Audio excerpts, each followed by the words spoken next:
Olá, seja muito bem-vindo ou bem-vinda ao módulo 8. Nesse módulo vamos focar no uso da hipnose em processos terapêuticos. E quero deixar bem claro que nesse módulo você não vai aprender técnicas terapêuticas, muito menos como estruturar uma sessão de hipnoterapia passo a passo, e sim o uso adequado e eficiente da hipnose com o seu cliente. E obviamente, como eu tenho dito desde o início deste curso, qualquer utilização de padrão ou molde para a hipnose torna o processo completamente ineficaz, visto que a hipnose é comunicação e cada pessoa, obviamente, vai responder de forma particular. Utilizar um padrão é simplesmente forçar o cliente a se encaixar em um molde que ele pode ou não se encaixar. E sinceramente não faz muito sentido você ser um hipnoterapeuta e que pode acontecer de não conseguir hipnotizar o seu cliente. Eu mesmo já tive clientes que me informaram que já tinham realizado sessões com outros hipnoterapeutas, mas foram informados que eram não hipnotizáveis. Ou seja,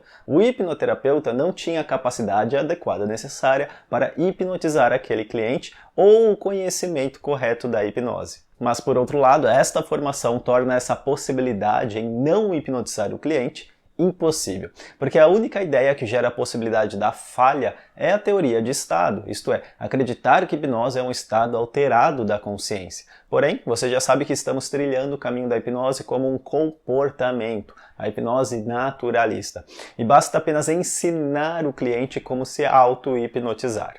Neste primeiro vídeo, eu vou responder duas perguntas. Quando eu sei que estou pronto para me tornar um hipnoterapeuta? E qual o momento certo para hipnotizar o meu cliente na terapia? Então vamos lá. Como saber quando estou pronto para atender o meu cliente como hipnoterapeuta? Aqui temos duas áreas de conhecimento necessários para o atendimento terapêutico: a abordagem terapêutica e o ato de hipnotizar. A hipnoterapia é apenas um nome, porque de fato ninguém gera uma mudança no cliente através da hipnoterapia. E sim, o que gera a mudança é a abordagem terapêutica utilizada junto com a aplicação da hipnose. E cientificamente falando, já se sabe que qualquer abordagem terapêutica com a aplicação da hipnose é extremamente mais eficiente e gera resultados mais rápidos, claro, comparando com a abordagem sem aplicação da hipnose.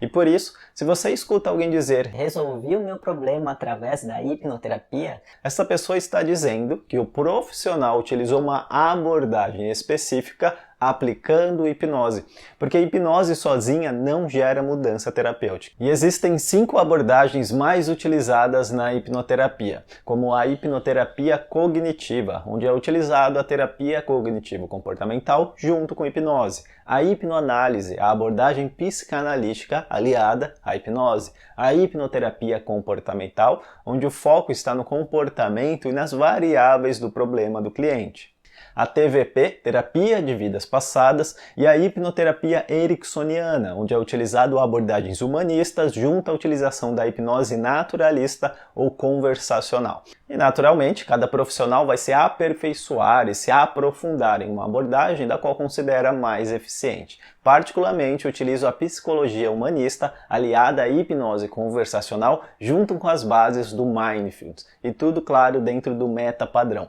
Aliás, já estamos desenvolvendo a primeira formação online no Brasil do meta padrão. E você, como aluno do hipnotista profissional, ao chegar no Rank 3, você ganha acesso liberado para este novo curso online. Vamos voltar agora. O ponto interessante é que, de fato, não existe a melhor abordagem, e sim o que define a terapia é a criação do relacionamento terapêutico. Isto é, do quanto o profissional é capaz de estar presente, aceitar o seu cliente como ele está se apresentando naquele momento, sem incorporar o seu próprio mundo, e ter empatia pelos seus próprios processos internos. Posso colocar tudo isso que acabei de falar dentro de uma caixa denominada rapport terapêutico, a conexão entre profissional e cliente. Com essa conexão, qualquer abordagem tende a ser bem eficiente, claro, quando aplicado junto à hipnose. E por que exatamente incluir a hipnose em um processo terapêutico? Até aqui você já sabe as inúmeras possibilidades da hipnose. No entanto, podemos observar também a hipnose como um amplificador de respostas, e é esta ferramenta que eu desejo ter em um processo de aprendizagem e de mudança interna. amplificar e acelerar respostas. Obviamente, junto a gerar acesso aos recursos internos do cliente. Para mim, é aqui que está a eficácia da hipnose em um processo terapêutico. O acesso a recursos internos que vem embalado ao retorno do momento presente. Já que o acesso está aqui e agora e não no passado, muito menos no futuro. É fácil entender o porquê eu estou dizendo isso, afinal, o meu cliente jamais seria o meu cliente caso estivesse com total acesso aos seus próprios recursos internos. Porque quem teria problemas podendo sentir confiante, alegre, relaxado, com amor próprio, coragem, etc., sempre que necessário? Então, são os recursos a base da mudança do cliente.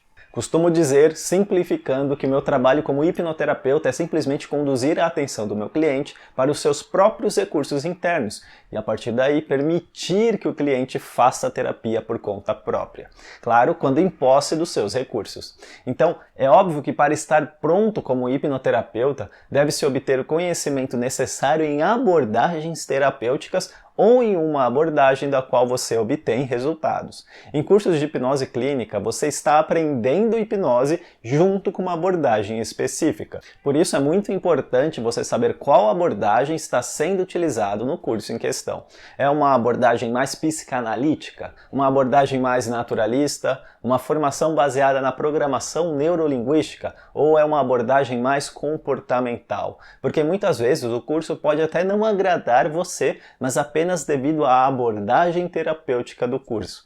E com isso, basta apenas encontrar novas abordagens e novos caminhos. E obviamente, o primeiro passo é dominar a arte de hipnotizar pessoas. É muito frequente ótimos profissionais, terapeutas, psicólogos, médicos, psiquiatras simplesmente abandonarem a hipnose, porque não se sentem seguros o suficiente para a sua aplicação. Afinal, não levam em consideração que hipnotizar é uma habilidade, e como toda habilidade requer prática, muita prática. E grande parte dos profissionais da saúde, quando aprendem hipnose, tem apenas os seus próprios clientes para treinar. E por não ter confiança devido, claro, à falta de prática, acabam apenas utilizando a sua abordagem padrão sem a aplicação da hipnose. Portanto, por mais que você tenha um grande conhecimento em terapia, ou seja, em uma abordagem terapêutica, você também necessita, e ainda mais importante, dominar o ato de hipnotizar. E quando eu digo dominar, eu estou me referindo a se sentir seguro, confiante, ao ponto de tornar o ato de hipnotizar um processo totalmente natural. Eu me pergunto, o que você aprendeu que antes, obviamente, você não sabia e que talvez foi difícil no começo, mas agora você faz com extrema facilidade? Talvez andar de bicicleta, talvez dirigir ou uma habilidade específica. E aqui é o mesmo processo. No começo é difícil, no começo você esquece o que tem que fazer, o que tem que falar. No começo você tem dúvida se vai ou não conseguir, mas com a prática constante e a disciplina correta, cedo ou tarde você faz hipnose de forma natural. Ou seja, hipnotizar pessoas torna a sua comunicação e comportamento natural. Porque pensa comigo, se eu me considero um hipnoterapeuta, no mínimo, mas no mínimo, eu tenho que ser muito eficiente em hipnotizar pessoas, não concorda comigo? Afinal, você iria viajar de avião com um piloto que sabe pilotar mais ou menos? É óbvio que não. Então o mais importante é treinar o máximo possível, em vários contextos, obter vários fenômenos hipnóticos com facilidade, ampliar a sua acuidade visual para observar de forma natural e intuitiva as respostas não verbais do seu cliente. E também, claro, se comportar de forma natural ao utilizar as palavras e padrões hipnóticos para que dessa forma você não pareça a voz da mulher do Google e conduzir a atenção do voluntário com facilidade. E tudo isso vem com a prática, muita prática.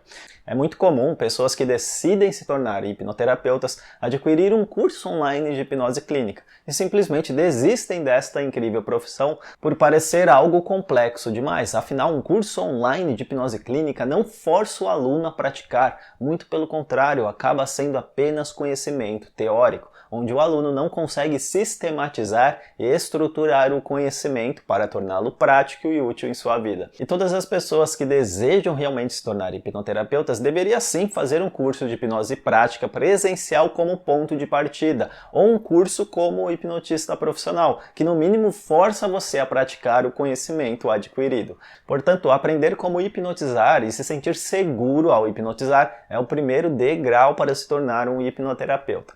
Infelizmente, Infelizmente, muitos pulam este primeiro degrau e só obtêm um monte de conhecimento teórico e sem prática nenhuma. E por que eu considero muito importante você praticar fora do consultório o máximo possível?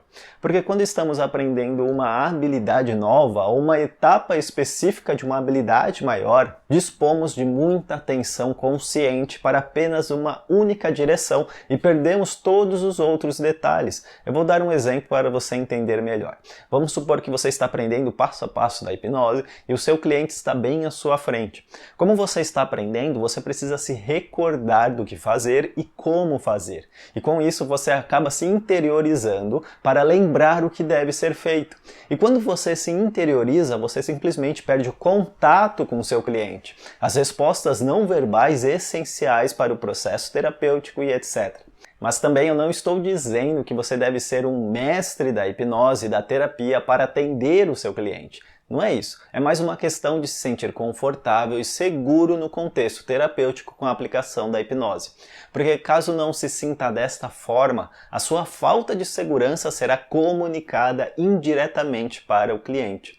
E para simplificar, existem 3 indicativos que demonstram que você está pronto ou pronta. O primeiro, quando você se sente confiante e seguro para hipnotizar uma pessoa. O segundo, quando você não duvida da sua capacidade em hipnotizar uma pessoa em qualquer contexto. E o terceiro, quando você age naturalmente durante os processos hipnóticos através da sua linguagem não verbal e das palavras utilizadas. E uma dica muito importante, não se preocupe em estar pronto ou pronta como hipnoterapeuta. E sim, se preocupe em aproveitar o seu próprio processo de aprendizagem e de prática e gerar incríveis experiências nas pessoas através da hipnose. Porque há uma armadilha em acreditar que você nunca está pronto. E, portanto, você nunca faz atendimentos terapêuticos por pensar que precisa de algo a mais, estudar mais conhecimento, mais prática, mais segurança e etc. A questão é apenas você se sentir seguro e ter uma estratégia sem moldes do processo e saber exatamente quais resultados você sabe lidar e quais você não sabe lidar de forma terapêutica com hipnose.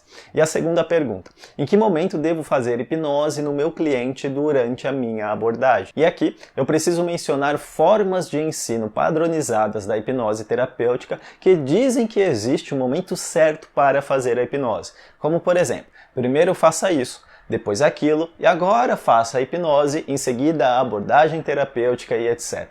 Bem, na teoria é interessante porque gera uma certa segurança para o terapeuta iniciante e tudo mais. Só que na prática não é bem assim que funciona. Você até pode obter certos resultados positivos através de sequências padronizadas, mas aí você vai depender mais da sorte do que de uma estratégia realmente eficiente e moldável para cada pessoa. Particularmente, eu prefiro ter uma estratégia que sempre gera resultados positivos do que uma estratégia que serve mais para me deixar confortável do que realmente gerar resultados. E caso você já tenha familiaridade com processos terapêuticos, você vai perceber que muito da terapia acaba sendo realizado, digamos, fora da hipnose, ou seja, sem a utilização da hipnose clássica, uma indução, aprofundamento e etc. Como, por exemplo, o próprio uso do metapadrão. E eu estou deixando de presente para você, abaixo desse vídeo, uma live que realizei ensinando passo a passo do metapadrão, caso você nunca ouviu falar sobre essa incrível estratégia terapêutica. Vamos voltar. Resumindo, o metapadrão foi desenvolvido pelo incrível professor John Overduff, onde o mesmo observou que toda a terapia de resultado rápido e eficiente utilizava o mesmo padrão. Ora, Anderson, mas você não é contra padrões? Sim, no entanto, o metapadrão é um guia onde você se orienta para conduzir a atenção do cliente em processos de mudanças internas. Mas a forma como você faz isso através das etapas do metapadrão é totalmente adaptável para cada cliente. E para você entender melhor, assista a live do próximo vídeo, porque eu tenho certeza que vai ampliar imensamente a qualidade dos seus atendimentos. Mas vamos voltar. Quando eu realizo o meu atendimento, geralmente a abordagem ocorre assim que o cliente me descreve o seu problema. E com isso, eu eu já realizo a abordagem naquele momento. E quando a mudança já está feita, ao fim eu faço a hipnose clássica, uma indução, convincer, aprofundamento. E por que eu faço uma hipnose clássica? Porque afinal meu cliente está com um hipnoterapeuta e quero que ele tenha a experiência completa de estar com o hipnoterapeuta, por mais que eu saiba que a terapia foi feita antes. E com isso, eu utilizo a hipnose como forma de reforçar e amplificar tudo o que foi feito anteriormente. E este processo é, digamos, o modelo mais habitual, o mais comum de ocorrer na terapia. Porém, existem outros contextos onde realizo a hipnose antes da abordagem terapêutica, quando estou, por exemplo, conduzindo o cliente no início da nossa sessão. Para responder à pergunta, quando fazer a hipnose no cliente, o maior indicativo é sempre as respostas não verbais do cliente. Se o mesmo me acompanha, ou em outras palavras, me espelha a nível fisiológico, a nível não verbal, posso amplificar essa conexão e as respostas inconscientes aplicando as etapas da hipnose clássica, aprofundamento, convincer, indução e etc. Em seguida, eu realizo o meta-padrão, mas como mencionei, o mais habitual é o cliente iniciar já falando do seu problema. E quando o cliente fala do seu problema, ele ativa o problema em seu corpo e, portanto, nesse caso, já inicia o processo terapêutico ali naquele momento, sem induções, aprofundamento e etc. Mas veja bem, eu não estou dizendo que eu não estou utilizando hipnose no começo, porque obviamente eu estou fazendo uso de padrões e palavras hipnóticas, mudanças tonais, acompanhamento do ritmo respiratório, tanto de forma não verbal, como através do alinhamento das minhas palavras com o tempo da respiração do cliente. Ancoragem de recursos e respostas que eu considero importante para o processo também estão sendo aplicadas. E todas essas estratégias têm como função amplificar o uso do meta-padrão, ou em outras palavras, amplificar e acelerar a terapia. Então, para concluir, quem realmente define quando eu vou aplicar hipnose na clínica é o próprio cliente, seja logo no começo, ou na metade no processo, ou no fim para reforçar toda a mudança e aprendizagem que o cliente realizou.